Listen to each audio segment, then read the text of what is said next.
Number 1 on page 448 asks us to decide whether a triangle can be formed with the given sides, and if so, use Heron's formula to find the area.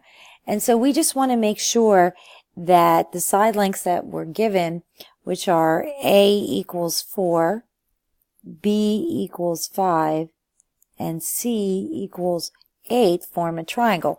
And we can do that using the triangle inequality theorem, which tells us that the sum of any two sides has to be greater than the third side, which is true in this case.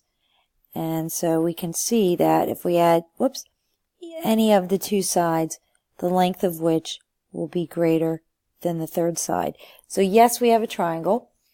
So what we want to do now is use Heron's formula, which is the area is equal to the square root of S times S minus A times S minus B times S minus C, where S is called the semi-perimeter, or it's half the perimeter.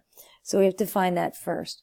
So S is going to equal A plus B plus C divided in half.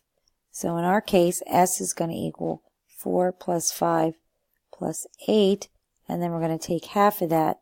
So S is going to equal 17 over 2, which is 8.5.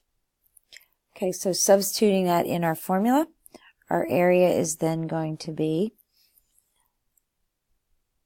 17 over 2 times 17 over 2 minus 4 times 17 over 2 minus 5 and 17 over 2 minus 8. And like most of our problems we've done so far, just going to put that whole thing in our calculator, and we get that the area of our triangle is 8.18 square units.